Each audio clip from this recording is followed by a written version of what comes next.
Praise the lord.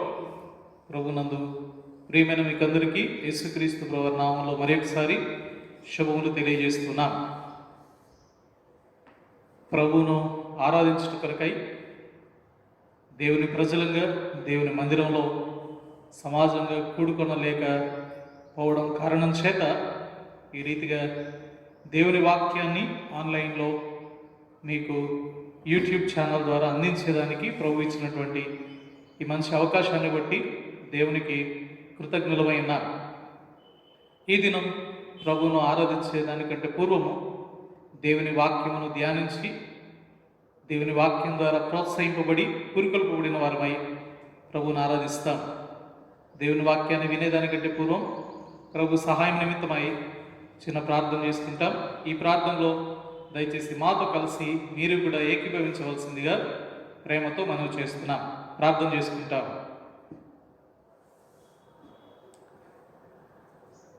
ప్రేమ కృప కనికరం కలిగిన మా ప్రియ పరలోకపు తండ్రి, కృపా సత్య సంపూర్ణుడు, అద్వితీయ సత్యదేవుడు, యుగములకు పూర్వమును ఇప్పుడును సర్వయుగములకు మార్పు చెందని దేవుడు, మాట తప్పనటువంటి వాడు, నిన్న నేడు నిరంతరము ఏకరీతిగా ఉండువాడు, వర్తమాన భూత భవిష్యత్ కాలంలో ఉండువాడు, ఆది అంతము అయినటువంటి వాడు, అల్ఫా ఒమేగా అయినటువంటి వాడు, మొదటివాడు కడపటివాడు, మీ సంవత్సరములు తరగవు, యుగములకు పూర్వమును ఇప్పుడును స్వర యుగములకును ఏకరీతిగా ఉన్నవాడు, మీకే స్తుతులు స్తోత్రములు చెల్లిస్తూ మీ పాసంలో సాగిలపడుతున్నాం.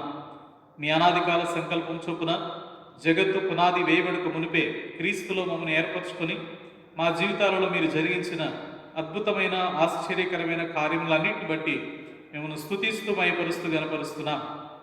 కృపగల దేవ, ఈ దినమున మరి కుమారు దేవ మమ్మల్ని సజీవులనుగా ఉంచి సజీవుల లెక్కలో ఉంచి దేవా సజీవులముగా నీ పాసంగిలో చేరి మీరు మాకు ఇచ్చినటువంటి జీవమును బట్టి మా జీవితంలో మీరు జరిగించిన కార్యములన్నింటిని బట్టి మిమ్మల్ని స్తుతించి గణపరిచి ఆరాధించడం కొరకాయి మమ్మల్ని ప్రేమించి ఇస్తున్నటువంటి మంచి తరుణాలను బట్టి వందనాలు.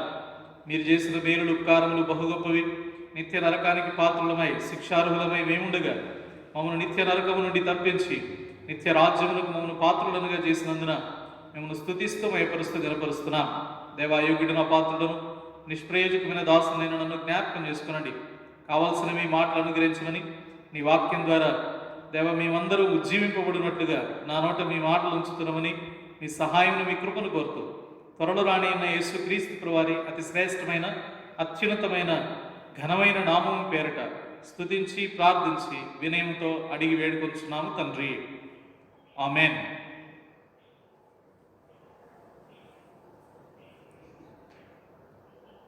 పరిశుద్ధ గ్రంథంలో నుండి ఆరాధన కొరకై కొన్ని లేఖన భాగాలను మనం చదువుతాం. దయచేసి నాతో కలిసి ఈ లేఖన భాగాలను మీరు కూడా చదవవలసిందిగా ప్రేమతో మనవి చేసుకున్నాం. అపోస్తుడైన పౌలు రోమీలకు రాసిన పత్రిక, అపోస్తుడైన పౌలు రోమీలకు రాసిన పత్రిక 9వ అధ్యాయం.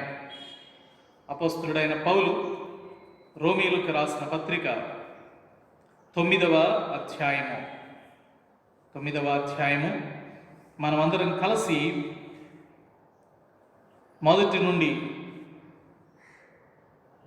అపోస్తుడైన పౌలు రోమీలకు రాసిన పత్రిక 9వ అధ్యాయం అందరం కలిసి మొదటి నుండి కొన్ని వచనాలు చదువుతాం. మొదటి నుండి కొన్ని వచనాలు చదువుతాం. దయచేసి మీరు మాతో కలిసి చదవవలసిందిగా ప్రేమతో మనవి చేస్తున్నాం. నాకు బహు దుఃఖమును నా హృదయంలో మానని వేదనయు కలవు. క్రీస్తునందు నిజమే చెప్పుచున్నాను, అబద్ధమాడుట లేదు. పరిశుద్ధాత్మయందు నా మనస్సాక్షి నాతో కూడా సాక్ష్యమిచ్చుచున్నది. సాధ్యమైన ఎడల దేహ సంబంధులైన నా సహోదరుల కొరకు నేను క్రీస్తు నుండి వేరై శాపగ్రస్తుడనై ఉండగోరుదును. వీరు ఇశ్రాయేలీయులు, దత్తపుత్రత్వమును మహిమయు నిబంధనలను ధర్మశాస్త్ర ప్రధానమును అర్చనాచారాదులను వాగ్దానములను వీరివి. పితరులు వీరివారు, శరీరమును బట్టి క్రీస్తు వీరిలో పుట్టెను. ఈయన సర్వాధికారి అయిన దేవుడై ఉండి నిరంతరము స్తోత్రార్హుడై ఉన్నాడు.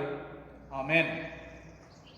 ప్రియమైనటువంటి స్నేహితులారా, ఈ 5వ వచనాన్ని మరి ఒకసారి మనం అందరం కలిసి చదువుదాం. పితరులు వీరివారు శరీరమును బట్టి క్రీస్తు వీరిలో పుట్టెను. ఈయన సర్వాధికారి అయిన దేవుడై ఉండి నిరంతరము స్తోత్రార్హుడై ఉన్నాడు. ఆమేన్. యేసుక్రీస్తు ప్రభువారు ఈ లోకంలో పుట్టినాడని, ఆయన ఈ లోకంలో జీవించినాడని, ఆయన ఈ లోకంలో జీవించిన కాలంలో ఎన్నెన్నో అద్భుతములు, ఆశ్చర్యకరమైన కార్యములు జరిగించినాడని, అనేకులను స్వస్థపరిచినాడని, అపవిత్రాత్మలను వెళ్ళగొట్టినాడని, రోగులను స్వస్థపరిచినాడని కదా, ఇవన్నీ మనం అందరం ఎరుగుదాం కదా. ఆయన అనేకమైన మంచి వాక్యములను బోధించినాడని, ఆయన బోధ ద్వారా అనేకులు ఆకర్షితులైనారని, ఆయన బోధ వినుట కొరకై, ఆయన అద్భుత కార్యములు, ఆశ్చర్య కార్యములు చూచుట కొరకై జనసమూహములను బహుగా ఆయనను వెంబడించినారని మనం అందరం ఎరుగుదాం. ప్రియమైనటువంటి స్నేహితులరా, యేసుక్రీస్తు ప్రభువారు శరీరముగా ఈ భూమిలో పుట్టినాడు, ఈ భూమి యందు పుట్టినాడు. కానీ ఇక్కడ కీర్తన, ఈ రోమీలకు రాసిన పత్రిక 9వ అధ్యాయంలో అపోస్తలుడైన పౌలు చెప్తున్నాడు, ఈయన సర్వాధికారి అయిన దేవుడై ఉండి నిరంతరము స్తోత్రార్హుడై ఉన్నాడు. ప్రియమైనటువంటి వారులారా, యేసుక్రీస్తు ప్రభువారు నిత్యము స్తోత్రింపబడువాడు, నిరంతరము ఆరాధింపబడువాడు, లేకపోతే ఎల్లకాలము పూజింపబడువాడు. ఆయన ఆరాధనలకు యోగ్యుడు, స్తుతులకు పాత్రుడు. సృష్టి ఆది నుండి ఇప్పటి వరకు నిత్యము పూజింపబడుతున్నటువంటి వాడు యేసుక్రీస్తు ప్రభువారు. ఆయన సర్వాధికారి అయిన దేవుడు అని దేవుని వాక్యం స్పష్టంగా చెప్పడం మనం చూస్తున్నాం కదా. చాలా ప్రాముఖ్యమైనటువంటి విషయం ఏంటంటే, సర్వాధికారి అయినటువంటి దేవుడు ఆయన అని పరిశుద్ధ గ్రంథం స్పష్టంగా చెప్తోంది. దేవుణ్ణి ఆరాధించేటువంటి విషయంలో మనం ఈ విధానంలో కూడా ప్రభువును ఆరాధించాలి. కనుక మనం ఆరాధిస్తున్నటువంటి ఈ దేవుడు సర్వాధికారము కలిగినటువంటి వాడు అని కనుక ప్రకటన గ్రంథంలో ఈయన సర్వాధికారి అయిన దేవుడని యేసుక్రీస్తు ప్రభువారి గురించి చాలా చక్కగా రాయబడింది కదా. ప్రకటన గ్రంథం 1వ అధ్యాయము 8వ వచనం. ప్రకటన 1:8. అల్ఫాయు ఓమేగయు నేనే, వర్తమాన భూత భవిష్యత్ కాలంలో ఉండువాడను నేనే అని సర్వాధికారి దేవుడు నగు ప్రభు సెలవిచ్చుచున్నాడు. ఈ సర్వాధికారి అయిన దేవుడు ఎటువంటి వాడు? ఈయన లక్షణాలు ఎటువంటివి? అల్ఫా ఒమేగా నేనే, ఆయనే చెప్తున్నాడు. వర్తమాన భూత భవిష్యత్ కాలంలో ఉండువాడు నేనే అని ఆయనే చెప్తున్నాడు. కనుక సర్వాధికారము కలిగిన వాడు, ఎల్లకాలము ఉండువాడు. ఈ అధికారము లేకపోతే ఈ రాజ్యము, ఈ ఏలుబడి నిరంతరము ఉండేటువంటిది. ఇది కొద్ది కాలం రాజ్యం చేసి కొద్ది కాలం అధికారం చేసేటువంటి అధికారం కాదు. సర్వము పైన అధికారం ఉంది అని దేవుని వాక్యం చెప్తోంది. సర్వము పైన ఆయన ఏలుబడి చేయగలడు. సమస్త కాలములు, ఎల్లకాలములు నిరంతరము ఆయన ఏలుబడి చేయగలడు. కనుక నిత్యము స్తోత్రింపబడుతున్నటువంటి సర్వాధికారి అయిన దేవుని ఆరాధించేదానికి మనం చేరువచ్చున్నాం అని గ్రహించారు కదా. ఇదే ప్రకటన గ్రంథం 4వ అధ్యాయం 8వ వచనంలో ప్రభువును ఆరాధిస్తున్నటువంటి 4 జీవులను గురించి మనం చూడగలం కదా. ప్రకటన గ్రంథం 4వ అధ్యాయము 8వ వచనం. ఆ 4 జీవులలో ప్రతి జీవికి 6 రెక్కలుండెను. అవి చుట్టూను రెక్కల లోపటను కనులతో నిండి ఉన్నవి. అవి భూత వర్తమాన భవిష్యత్ కాలంలో ఉండు సర్వాధికారియు దేవుడునకు ప్రభువు పరిశుద్ధుడు పరిశుద్ధుడు పరిశుద్ధుడు అని మానక రాత్రింబవళ్ళు చెప్పుచుండును. ఆ సింహాసనమునందు ఆసీనుడై ఉండి యుగయుగములు జీవించుచున్న వారికి మహిమయు ఘనతయు కృతజ్ఞతాస్తుతులు కలుగునుగాకనే ఆ జీవులు కీర్తించుచుండగా కదా. ఇక్కడ 4 జీవులను గురించి మనం చూస్తున్నాం ప్రకటన గ్రంథంలో. ఈ 4 జీవులు సర్వాధికారి ప్రభువునకు దేవుడు పరిశుద్ధుడు పరిశుద్ధుడు పరిశుద్ధుడు అని నిత్యము గాన ప్రతిగానములు చేస్తున్నట్లుగా చూడగలం. కనుక యేసుక్రీస్తు ప్రభువారు నిత్యము నిరంతరము ఆరాధించబడుతున్నటువంటి వాడు, సర్వాధికారి అయినటువంటి దేవుడు. కనుక ఆరాధిస్తున్నటువంటి ఈ సమయంలో ఆ జీవులు జ్ఞాపకం చేసుకున్న విషయం ఏంటంటే, ఈయన సర్వాధికారి అయిన దేవుడు అని జ్ఞాపకం చేసుకుంటున్నారు. కనుక ఈ దినాన ప్రభువుని ఆరాధించేదానికి మనం అందరం దేవుని సన్నిధికి చేరి వచ్చినప్పుడు ఆరాధన కొరకై ఈ విషయాన్ని మనం జ్ఞాపకం చేసుకోవాలి. ఏమని? మనం ఆరాధిస్తున్నటువంటి దేవుడు సర్వాధికారం కలిగిన వాడు కదా. ఆ తర్వాత వచనంలో రాయబడింది, ఈ రీతిగా కీర్తిస్తూ ఉండగా 10వ వచనం, ఆ 24 పెద్దలు సింహాసనమునందు ఆసీనుడై ఉన్నవాని ఎదుట సాగిలపడి యుగయుగములు జీవించుచున్న వానికి నమస్కారము చేయుచు, ప్రభువా మా దేవా, నీవు సమస్తమును సృష్టించితివి, నీ చిత్తమును బట్టి అవి ఉండెను, దానిని బట్టి సృజించబడను గనుక నీవే మహిమ ఘనత ప్రభావములు పొందనర్హుడవని చెప్పుచు తమ కిరీటములు ఆ సింహాసనము ఎదుట వేసిరి. నీవే ఘనత మహిమ ప్రభావములు పొందనర్హుడవు, నీవు తప్ప సర్వాధికారం కలిగిన వారు ఎవరునూ లేరు, నీవే సమస్తమును సృష్టించినటువంటి వాడు కదా. కనుక భూమి యందును పరలోకమందును సర్వలోకములలో అధికారం కలిగినటువంటి సమస్త సర్వాధికారం కలిగినటువంటి దేవుని మనం ఆరాధించేదానికి సేవించేదానికి వచ్చినామని మర్చిపోవద్దు సుమా. అందుకనే ప్రభుని ఆరాధించే సమయంలో భయభక్తితో, ఎంతో వినయంతో, ఎంతో తగ్గించుకొని దీర్ఘమై ప్రభువును ఆరాధించవలసినటువంటి వారం. ప్రియమైనటువంటి వారులారా, మనం ఆరాధిస్తున్నటువంటి దేవుడు, మన చేత ఆరాధింపబడుతున్న దేవుడు సర్వాధికారం కలిగినటువంటి వాడు, అన్నిటినీ ఏలుచున్నవాడు, సమస్తమును ఏలువాడు ఆయనే కదా. సమస్తమును ఏలేటువంటి అధిపతి, అధికారము కలిగిన వాడు ఆయనే. ఎంత గొప్పదైన విషయం కదా. సర్వాధికారి అయిన దేవుని ఆరాధిస్తున్నాం. ఆ 4 జీవులు, 24 పెద్దలు, కోట్ల కొలది దూత సమూహం ప్రభువును పరిశుద్ధుడు పరిశుద్ధుడు పరిశుద్ధుడు అని, నీవే మహిమ ఘనత ప్రభావములు పొందనర్హుడవని ఆరాధిస్తుండగా, వారితో కలిసి మనము కూడా ఈ భూమి పైన ప్రభువును ఆరాధించడం ఎంత గొప్ప ధన్యత కదా. కనుక మన దేవుడు సర్వాధికారి అయిన దేవుడు, ఆయనను స్తుతించి కీర్తించేదానికి వచ్చినాం.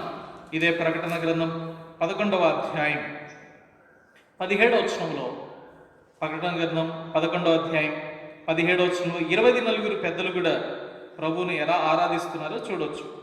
ప్రకటన గ్రంథం 11:17, వర్తమాన భూత కాలములలో ఉండు దేవుడు అయిన ప్రభువా, సర్వాధికారి, నీవు నీ మహాబలమును స్వీకరించి ఏలుచున్నావు గనుక మేము నీకు కృతజ్ఞతాస్తుతులు చెల్లించుచున్నాము. సర్వాధికారి అయిన దేవా, సర్వాధికారి, నీవే ఏలుచున్నావు, అందును బట్టి నీకు కృతజ్ఞతాస్తుతులు చెల్లించుచున్నాము. ప్రియమైనటువంటి వారులారా, సమస్త రాజ్యములను ఏలువాడు ఆయనే, సర్వాధికారము కలిగిన వాడు ఆయనే, ఆయన నిరంతరము ఏలుచున్నటువంటి వాడు ఆయనే కదా. పరిశుద్ధ గ్రంథంలో సర్వాధికారి అయి నిరంతరము ఏలుచున్న దేవుని ఆరాధించిన సందర్భాలు అనేకం ఉన్నాయి. నిర్గమాకాండం 15వ అధ్యాయం 18వ వచనం, నిర్గమాకాండం 15వ అధ్యాయం 18వ వచనం, నీ చేతులు స్థాపించిన పరిశుద్ధాలయమందు వారిని నిలబెట్టదు, యెహోవా నిరంతరమును ఏలువాడు. ఎట్లాంటి వాడు ఈయన? నిరంతరము ఏలుచున్నటువంటి దేవుడు అని ఆయనకు పేరు పెట్టబడింది. సర్వాధికారి అయినటువంటి దేవుడు కదా. మొదటి దినవృత్తాంతములు 29వ అధ్యాయం 10వ వచనం నుంచి చదువుతాం. 10వ వచనం నుంచి చదువుతాం. రాజు అయిన దావీదును కూడా బహుగా సంతోషపడి సమాజము పూర్ణముగా ఉండగా యెహోవాకు ఇట్లు స్తోత్రములు చెల్లించను. మాకు తండ్రిగానున్న ఇశ్రాయేలు దేవా యెహోవా, నిరంతరము నీవు స్తోత్రార్హుడవు. యెహోవా భూమి ఆకాశముల యందు సమస్తమును నీ వశం. మహాత్మ్యమును పరాక్రమమును ప్రభావమును తేజస్సును ఘనతయు నీకే చెందినవి. యెహోవా రాజ్యము నీది, నీవు అందరి మీదను నిన్ను అధిపతినిగా హెచ్చించుకొని ఉన్నావు. ఐశ్వర్యమును గొప్పతనమును నీ వలన కలుగును. నీవు సమస్తమును ఏలువాడవు. బలమును పరాక్రమమును నీ దానములు. హెచ్చించువాడవును అందరికి బలమునిచ్చువాడవును నీవే. మా దేవా, మేము నీకు కృతజ్ఞతాస్తుతులు చెల్లించుచున్నాము. ప్రభావం గల నీ నామమును కొనియాడుచున్నాము. కనుక పరిశుద్ధ గ్రంథంలో ప్రభువును ఆరాధిస్తున్నటువంటి ప్రియులు గమనించినటువంటి విషయమే, నీవే సమస్తము పైన అధిపతివి, నీవే సర్వాధికారము కలిగిన వాడు, నిత్యము నిరంతరము ఏలుచున్నవాడు నీవే. సామాన్య ప్రజలు మొదలుకొని రాజుల వరకు, ఈ సృష్టి అంతటినీ మొదలుకొని పెద్దలు, పరలోకంలో ఉన్న జీవులు, పెద్దలు, కోట్ల దూత సమూహం, ప్రభుని ఏమని ఆరాధిస్తున్నారు? సర్వాధికారి అయిన దేవా నీకు కృతజ్ఞతలు. కనుక మన చేత ఆరాధింపబడుతున్నవాడు, లేకపోతే మనం పూజిస్తున్నటువంటి మన దేవుడు సర్వాధికారి అయిన దేవుడని మనం జ్ఞాపకం ఉంచుకోవాలా కదా. ఈ సర్వాధికారి అయిన దేవుడు సృష్టిని సృజించినాడని మనం ప్రకటన గ్రంథంలో చదివినాం కదా. ప్రకటన గ్రంథంలో భక్తుడు 4వ అధ్యాయంలో చక్కగా రాయబడుతూ వచ్చింది 8వ వచనంలో కదా. పెద్దలు ప్రభువును స్తుతించిన తర్వాత ఆ చివరి వచనంలో 4వ అధ్యాయం చివరి వచనంలో ఆ 24 పెద్దలు ప్రభువుని అంటున్నారు, నీవే సమస్తమును సృష్టించినటువంటి సృష్టికర్తవు అని ప్రభువును ఆరాధిస్తూ ఉండడం మనం చూడగలం. నీవే స్తోత్రార్హుడవు అని ప్రభువును స్తుతించడం మనం చూడగలం. ప్రియమైనటువంటి స్నేహితులారా, ఈ సమస్తమును సృష్టిని సృజించినటువంటి దేవుడు ఈ సమస్త సృష్టిలో కొన్నిటికి కొంత అధికారం ఇచ్చినాడు. సర్వాధికారం ఆయనే కలిగి ఉన్నవాడు అయినప్పటికీ పరిశుద్ధ గ్రంథంలో మానవునికి, నేల మట్టితో నిర్మించిన మానవునికి దేవుడు కొన్ని అధికారాలు ఇచ్చినాడు. ఎంత గొప్ప ఆధిక్యత కదా అది. దేవుడు సృష్టిని సృజించిన విధం మనకందరికీ తెలుసు కదా. తెలుసా మీకు? దేవుడు సృష్టిని ఎన్ని రోజుల్లో చేసినాడు? 6 దినాల్లో దేవుడు సృష్టిని సృజించినట్టుగా మనం చూడగలం. ఈ 6 దినాల్లో దేవుడు ఏం చేసినాడు? మొదటి దినమున వెలుగును సృజించినాడు.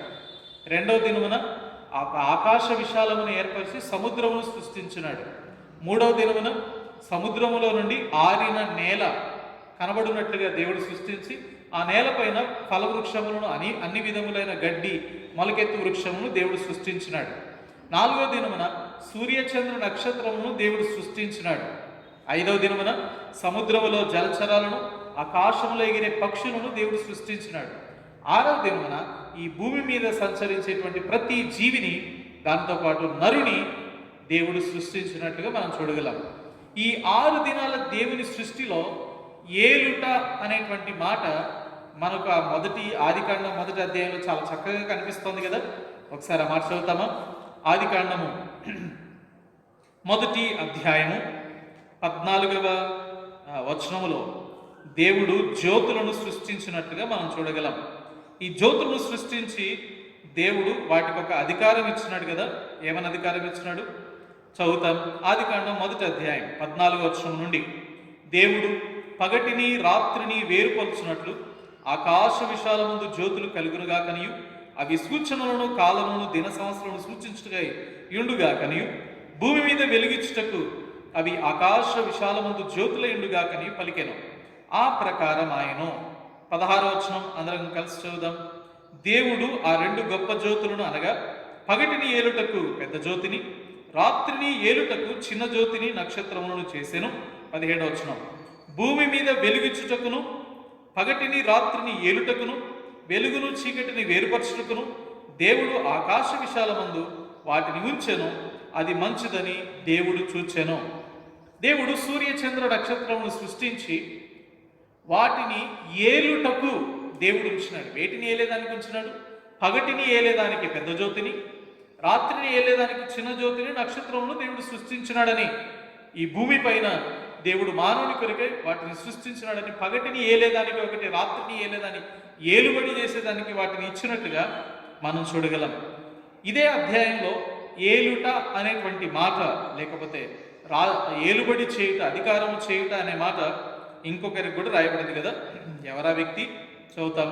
26వ వచనం, ఆదికాండం 1వ అధ్యాయం 26వ వచనం, దేవుడు మన స్వరూపమందు మన పోలిక చొప్పున నరులను చేయుదుము, వారు సముద్రపు చేపలను, ఆకాశ పక్షులను, పశువులను, సమస్త భూమిని, భూమి మీద ప్రాకు ప్రతి జంతువును ఏలుదురుగాకనియు పలికెను కదా. ఎంత మంచి మాట! నరులను సృష్టించి మన పోలికన, మన స్వరూపమున నరులను సృష్టిస్తాం. ఈ నరులు ఏం చేస్తారు? ఏలుదురు. ఈ సమస్త సృష్టిని, సమస్త జీవులను ఏలుదురుగాక. చేపలు, ఆకాశ పక్షులు, భూమి మీద ఉన్న ప్రతి జంతువును, ప్రతి జీవిని ఏలుటకు దేవుడు అధికారము మానవునికి ఇచ్చినట్లుగా చూడగలం. ఇంకొక వచనం కూడా చదువుతామా? 28వ వచనం, ఆదికాండం 1:28, దేవుడు వారిని ఆశీర్వదించను ఎట్లనగా, మీరు ఫలించి అభివృద్ధి పొంది విస్తరించి భూమిని నిండించి దానిని లోపరుచుకొనుడి, సముద్రపు చేపలను, ఆకాశ పక్షులను, భూమి మీద ప్రాకు ప్రతి జీవిని ఏలుడని దేవుడు వారితో చెప్పాను.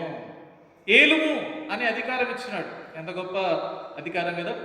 ఈ భూమి మీద ఉన్నటువంటి ప్రతి జీవిని ఏలే అధికారం దేవుడు మానవునికి ఇచ్చినప్పుడు మానవుడు ఏం చేసుకున్నాడు మనకు బాగా తెలుసు.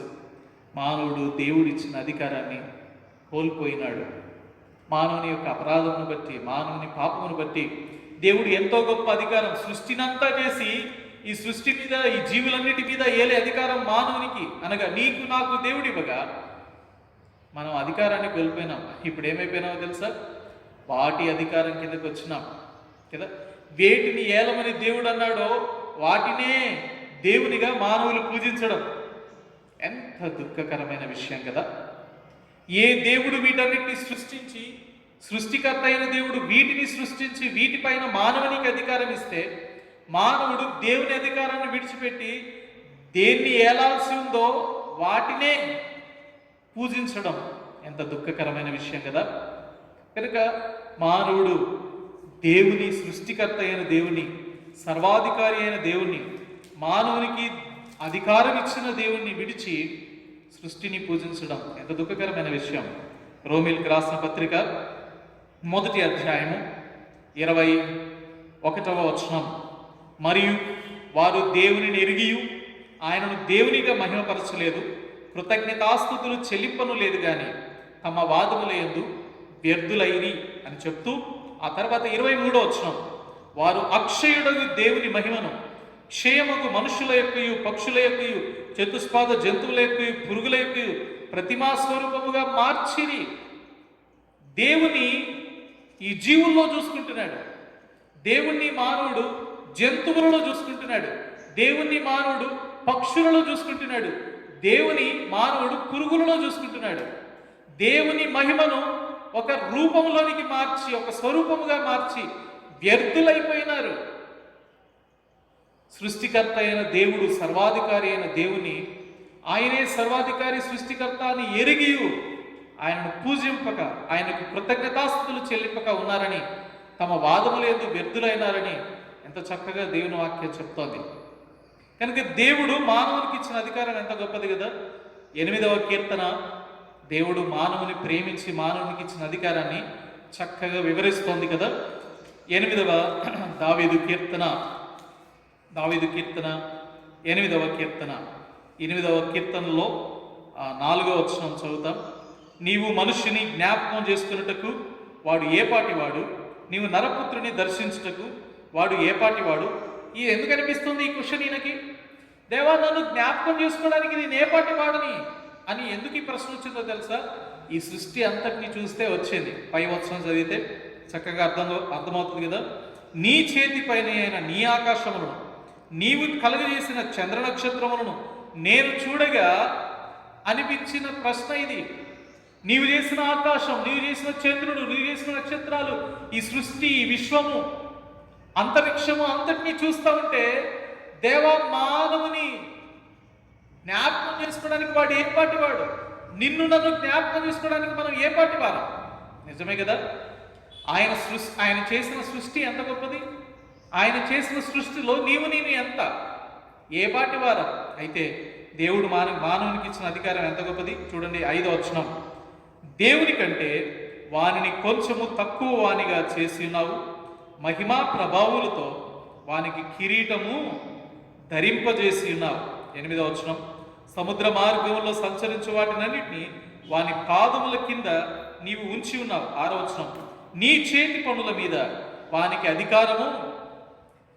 దేవుని చేతి పని అయిన ఆకాశం, దేవుని చేతి పని అయిన సూర్యచంద్ర నక్షత్రములు, దేవుని చేతి పని అయిన ఈ సమస్త సృష్టి పైన దేవుడు మానవునికి అధికారం ఇచ్చినాడు, నీకు నాకు అధికారం ఇచ్చినాడు.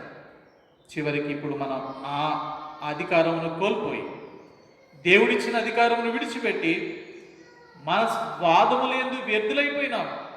దేవుని స్వరూపమును మార్చివేసినాం. వస్తువుల యొక్కయు, మనుషుల యొక్కయు, పక్షుల యొక్కయు, చతుష్పాద జంతువుల యొక్కయు, పురుగుల యొక్కయు రూపంలోనికి మార్చివేసినాం. ఎంత దుఃఖకరమైన విషయం కదా. మానవునికి దేవుడిచ్చిన అధికారం బహు గొప్పది కదా. ఎందుకు ఎన్నిక లేని మానవుని దేవుడు జ్ఞాపకం చేసుకుని వానికి అధికారం ఇచ్చినాడు కదా. వారిని ఆశీర్వదించినాడు, అధికారినిగా దేవుడు నియమించినాడు. ఎంత గొప్పదైన ఆశీర్వాదం ఇది! మన పాపమును బట్టి, మన అపరాధములను బట్టి, మన దోషములను బట్టి దేవుడిచ్చినటువంటి అధికారమును మనం కోల్పోయినటువంటి వారంగా ఉన్నాం. దేవుడు మన పైన ఏలవలసి ఉంది. దేవుని కంటే కొంచెము తక్కువ వానిగా మనల్ని చేసినాడు. అంటే మన పైన అధికారం కలిగినటువంటి వాడు, సమస్త మానవుల మీద, సమస్త రాజ్యముల మీద అధికారం కలిగి నిరంతరం ఏలుతూ ఉండే సర్వాధికారం కలిగినటువంటి దేవుడు మన పైన ఉన్నాడు. అయితే దేవుని ఏలుబడి కింద నుంచి మనం బయటకు వచ్చేసినాం. ఇప్పుడు మనల్ని ఎవరు ఏలుతున్నారో తెలుసా? పాపము ఏలుతోంది. ఎవరు ఏలుతున్నారు? పాపం ఏలుతోంది. చదువుతాం. రోమీలకు రాసిన పత్రిక 5వ అధ్యాయం, రోమీలకు రాసిన పత్రిక 5వ అధ్యాయము 14వ వచనం. రోమీలకు రాసిన పత్రిక 5వ అధ్యాయం 14వ వచనం. అయినను ఆదాము చేసిన అతిక్రమమును పోలి పాపము చేయని వారి మీద కూడా ఆదాము మొదలుకొని మోషే వరకు మరణమేలెను. ఆదాము రాబోవానికి గుర్తయి ఉన్నాడు. ఏదేలుతోంది? మరణము మానవుని ఏలుతోంది. 20-21 వచనాలు. రోమీలకు రాసిన పత్రిక 5వ అధ్యాయం 20-21 వచనాలు. మరియు అపరాధము విస్తరించినట్లు ధర్మశాస్త్రం ప్రవేశించెను. అయినను పాపము మరణమును ఆధారం చేసుకొని ఎలాగూ ఏలెనో అలాగే నిత్య జీవం కలుగుటకై నీతి ద్వారా కృపయు మన ప్రభువైన యేసుక్రీస్తు మూలముగా ఏలు నిమిత్తం పాపం ఎక్కడ విస్తరించునో అక్కడ కృప అపరిమితముగా విస్తరించును. మరణము మానవుని ఏలుతూ ఉంది. మరణము ఏలుబడి చేస్తోంది. పాపము ఇక్కడ రాయబడింది, పాపము మరణమును ఆధారం చేసుకొని ఎలాగూ ఏలెనో. కనుక ఈ లోకాన్ని, మరణాన్ని ఆధారం చేసుకొని పాపం ఏలుతోంది. అయితే అలాగే కృప మనందరిపైన ఏలుబడి చేయాలని దేవుడు ఉద్దేశించి యేసుక్రీస్తు ప్రభువారి ద్వారా నిత్య జీవం కలుగుటకై నీతి ద్వారా కృపయు మనల్ని ఏలు నిమిత్తమై యేసుక్రీస్తు ప్రభువారు ఈ లోకానికి రావాల్సి వచ్చింది. సర్వాధికారి అయిన దేవుడు తనకున్నటువంటి అధికారము, ఆధిపత్యం అంతటిని విడిచిపెట్టి పేదనరుడి రూపంలో ఈ లోకంలో జన్మించి శిలువలో శ్రవణ అనుభవించి ఎందుకనకై మరణించినాడు? మనల్ని నీతిమంతులుగా చేయాలని, మనకు నిత్య జీవం ఇవ్వాలని, కృప ద్వారా మనం ఏలుబడిలోనికి రావాలని యేసుక్రీస్తు ప్రభువారు మన జీవితాలలోనికి వచ్చిన కారణం చేత నిత్య జీవము నీతి ద్వారా కృప చేత ఏలుబడిలోనికి మనం రాగలుగుతూ వచ్చినాం. గొప్ప అధికారంలోనికి దేవుడు మనల్ని తీసుకొని వచ్చినాడు. సర్వాధికారి అయిన ఈ దేవుడు స్తోత్రార్హుడు. మానవునికి అధికారం ఇవ్వాలనుకున్నాడు. మన పాపాన్ని బట్టి మనం ఏలుబడిలో నుంచి తప్పిపోయినాం. ఇప్పుడు మరలా మనకు అధికారం ఇవ్వాలని, రాజ్యం ఇవ్వాలని ప్రభు కోరుతున్నాడు. ఈ భూమి మీదను పరలోకమందును సర్వాధికారం నాకు ఇవ్వబడింది అని యేసుక్రీస్తు ప్రభువారు ఈ భూమి మీద ఉన్నప్పుడు పలికిన మాట అద్భుతమైన మాట కదా. మత్తయి సువార్త 28వ అధ్యాయం, మత్తయి సువార్త 28వ అధ్యాయము చివరి అధ్యాయం 18వ వచనం. మత్తయి సువార్త 28వ అధ్యాయం 18వ వచనం. అయితే యేసు వారి యొద్దకు వచ్చి, పరలోకమందును భూమి మీదను నాకు సర్వాధికారము ఇవ్వబడి ఉన్నది. పరలోకమందును భూమి మీదను నాకు సర్వాధికారం ఇవ్వబడింది. యోహాను సువార్త 5వ అధ్యాయం 23వ వచనంలో యేసుక్రీస్తు ప్రభువారు చాలా చక్కగా ఈ మాట అన్నారు కదా. తీర్పు తీర్చుటకై తండ్రిని గనపరచున్నట్లుగా అందరూ కుమారుని గనపరచవలనని తీర్పు తీర్చుటకు సర్వాధికారము కుమారునికి, తండ్రిని ఏ రీతిగా గనపరుస్తూ ఉన్నామో కుమారుని కూడా ఆ రీతిగా గనపరచుట కొరకై, సమస్తమునకు తీర్పు తీర్చుట కొరకై కుమారునికి సర్వాధికారము దేవుడు అనుగ్రహించినాడు. యేసుక్రీస్తు ప్రభువారు సర్వాధికారి అయిన దేవుడు. అందునిమిత్తమే రోమీలకు రాసిన పత్రిక 9:5లో భక్తుడు అన్నాడు, శరీరమును బట్టి క్రీస్తు వీరిలో పుట్టెను, ఈయన సర్వాధికారి అయిన దేవుడై ఉండి నిరంతరము స్తోత్రార్హుడై ఉన్నాడు. నిత్యము ఏలుబడి చేసే యేసుక్రీస్తు ప్రభువారి ద్వారా మనం కూడా ఆ నిత్య జీవములోనికి, ఆ కృప యొక్క ఏలుబడిలోనికి రాగలుగుతూ ఉన్నాం. యేసుక్రీస్తు ప్రభువారు మన జీవితంలో లేకపోతే ఇంకా పాపమే మనల్ని ఏలుతోంది, ఇంకా మరణమే మనల్ని ఏలుతోంది. ఈ పాప మరణముల యొక్క ఏలుబడి నుంచి మనల్ని విడిపించుట కొరకై, పాపం నుంచి విడిపించి మరణ బలము కలిగిన అధికారం నుంచి మనల్ని విడిపించి తన రాజ్యములకు వారసులనుగా, రాజులనుగా మనల్ని చేటు కొరకై, అధికారము కలిగిన వారిగా తిరిగి మనల్ని చేటు కొరకై యేసుక్రీస్తు ప్రభువారు దీనుడై ఈ లోకంలోనికి వచ్చి మన కొరకై ప్రాణం అర్పించినటువంటి ఆ కార్యము ఎంత అద్భుతమైనటువంటి కార్యం. అందునిమిత్తమే ఆయన నిరంతరము ఏలువాడు, సర్వాధికారము కలిగి నిత్యము ఏలువాడు కనుక ఆయన్ను స్తుతించబద్దులమై ఉన్నాం. 66వ కీర్తన 7వ వచనంలో ఈ రీతికి రాయబడింది: ఆయన తన పరాక్రమం వలన నిత్యము ఏలుచున్నాడు, అన్యజనుల మీద ఆయన దృష్టి ఉంచుచున్నాడు. ద్రోహులు తమను హెచ్చించుకొన తగదు, జనములారా మా దేవుని సన్నుతించుడి, గొప్ప స్వరముతో ఆయన కీర్తి వినిపించుడి. ప్రభువును గణపరుస్తున్నాడు, ప్రభువును కీర్తిస్తున్నాడు. ఎందుకు? సర్వాధికారి అయిన దేవుడు నిరంతరము ఏలుచున్నవాడు.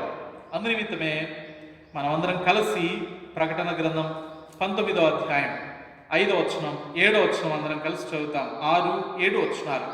ప్రకటన గ్రంథం 19వ అధ్యాయం 6, 7 వచనాలు. అప్పుడు గొప్ప జన సమూహపు శబ్దమును, విస్తారమైన జలముల శబ్దమును, బలమైన ఉరుముల శబ్దమును పోలిన ఒక స్వరం, సర్వాధికారియు ప్రభువునకు మన దేవుడు ఏలుచున్నాడు, ఆయనను స్తుతించుడి. ఒక శబ్దం వినిపిస్తోంది, సర్వాధికారియు ప్రభువునకు మన దేవుడు ఏలుచు ఉన్నాడు, ఆయనను స్తుతించుడి. కనుక మనం ఆరాధిస్తున్నటువంటి మన దేవుడు సర్వాధికారము కలిగి నిరంతరము ఏలుచున్నటువంటి వాడు. అందునిమిత్తమే పరిశుద్ధ గ్రంథం బైబిల్ అంతా చెప్తోంది, ఆయన అధికారము కలిగిన వాడు, ఆయన నిరంతరము ఏలువాడు, నిత్యము స్తోత్రార్హుడైనటువంటి వాడు. ఆయనను మనం స్తుతించబద్దులమై ఉన్నాం. 146వ కీర్తన 10వ వచనం. 146వ కీర్తన 10వ వచనం: యెహోవా నిరంతరము ఏలును, సీయోను నీ దేవుడు తరతరములన్నిటిను రాజ్యము చేయును, యెహోవాను స్తుతించుడి. ఆయన నిరంతరము ఏలువాడు, తరతరములన్నిటికీ రాజ్యము చేయువాడు, సర్వాధికారి అయి నిరంతరము ఏలుచున్నటువంటి మన దేవుడు స్తోత్రార్హుడు, స్తుతులకు పాత్రుడు. కనుక నిజానికి ఆ సర్వాధికారి అయిన దేవుని అధికారంలో ఉండవలసిన వారం మరణపు పాపపు అధికారంలోనికి వెళ్ళిపోయినాం. యేసుక్రీస్తు ప్రభువారి ద్వారా నిత్య జీవము, నీతి, కృప ఏలుబడి కిందికి మనం రాగలుగుతూ వచ్చినాం. ఈ దినాన దేవుడు మనకిచ్చినటువంటి ఆధిక్యత చాలా గొప్పది కదా. ఏంటిది ఆయన మనకిచ్చిన ఆధిక్యత? రోమీలకు రాసిన పత్రిక 5వ అధ్యాయం 17వ వచనం. రోమీలకు రాసిన పత్రిక 5వ అధ్యాయం 17వ వచనం: మరణము ఒకని అపరాధ మూలముగా వచ్చినదై ఆ ఒకని ద్వారానే ఏలిన ఎడల కృపా బాహుల్యమును నీతి దానమును పొందువారు జీవము గలవారై మరి నిశ్చయముగా యేసు క్రీస్తును ఒకని ద్వారానే ఏలుదురు. దేవుడిచ్చినటువంటి అధికారం ఏంటిది? దేవుడిచ్చిన అధికారం ఆయన ద్వారా మనము కూడా ఇప్పుడు ఏలుబడి చేసే అధికారం కదా. మనం కూడా రాజ్యం చేసే అధికారం. దేవుడు రాజ్య నివాసులనుగా, రాజ్య వారసులనుగా, రాజులనుగా మనల్ని చేయదలిచినాడు. అందునిమిత్తమే ఆయన కృపాబాహల్యమును బట్టి యేసుక్రీస్తు ద్వారానే మరలా తిరిగి ఏలుబడి కిందికి మనం రాగలం. ఇప్పుడు సంఘముగా, దేవుని పిల్లలముగా ప్రభు మనకిచ్చిన అధికారం అదే. అన్నిటిపై దేవుడు మనకి ఏలుబడి ఇచ్చినాడు. ఈ సూర్యుడికి ఉన్న అధికారం ఏంటి? పగటిని ఏలే అధికారం. అయితే ఆ సూర్యుని కూడా ఏలే అధికారం మానవునికి ఉందంటే ఎంత ఆశ్చర్యం కదా. మనకు బాగా తెలుసు, యుద్ధము జరిగే సమయంలో యెహోషువ పలికిన మాట, సూర్యుడా గిబియోనులో నిలువుము అని చేసిన ప్రార్థనతో సూర్యుడు ఒకనాడెల్లా అస్తమించకుండా ఉండిపోయినాడంటే ఎంత అద్భుతమైన విషయం. ఒక మానవుని మాటకు ఆ సూర్యుడు నిలిచిపోయినాడు. ఏలుబడి అధికారం అంటే ఇది కాదా? పరిశుద్ధ గ్రంథంలో ఆ రీతిగా అధికారం కలిగినటువంటి వారు, ఏలుబడి చేసిన వారు ఎంతోమంది ఉన్నారు. ఈ లోక అధికారం ఒక పక్కకు పెడితే ఆయన రాజ్యములో ఆయనతో పాటు మనం ఈ భూమి పైన 1000 ఏళ్ళు పరిపాలన చేస్తామంటే ఎంత గొప్ప ఆధిక్యత కదా. మనము కూడా ఏలేటువంటి స్థానంలోనికి తిరిగి రాగలిగినామంటే యేసుక్రీస్తు ప్రభువారి కృప ద్వారానే. కనుక సర్వాధికారి అయిన మన దేవుడు, సమస్తమును నిరంతరం ఏలు మన దేవుడు, మనకు ఆయన కంటే కొంచెం తక్కువ వారిగా చేసిన మన దేవుడు, ఆయన చేతి పనులన్నిటి మీద మనకు అధికారం ఇచ్చిన మన దేవుడు, మనం ఆయన అధికారంలో నుంచి తప్పిపోగా మన కొరకై ప్రాణం అర్పించి తన కృప ద్వారా నిత్య జీవమును నీతి దానమును బట్టి యేసుక్రీస్తు ద్వారా ఆయనతో కూడా మరలా ఏలేటువంటి ధన్యత మనకిచ్చినాడు. అందునిమిత్తమై మనం ప్రభువును స్తుతించి గణపరచబద్దలమై ఉన్నాం. కనుక ఈ వాక్యమును ఆధారం చేసుకొని ప్రభువును ఈ దినాన స్తుతించి గణపరిచి ఆరాధిస్తాం. కనుక ఈ ప్రార్థన అనంతరం మేము ఈ గృహాలలో దేవుని వాక్యం విన్నదాన్ని ఆధారం చేసుకుని ప్రభువును ఆరాధించాల్సిందిగా ప్రేమతో మనవి చేస్తున్నాం. ప్రార్థన చేసుకుంటాం. ప్రేమ, కృప, కనికరం కలిగిన మా ప్రియ పరలోకపు తండ్రి, జీవము గల దేవా, మీకే స్తోత్రములు. మరణము మమ్మల్ని ఏలుతోంది. పాపము యొక్క ఏలుబడి కిందికి మేము వచ్చి ఉంటిమి దేవా.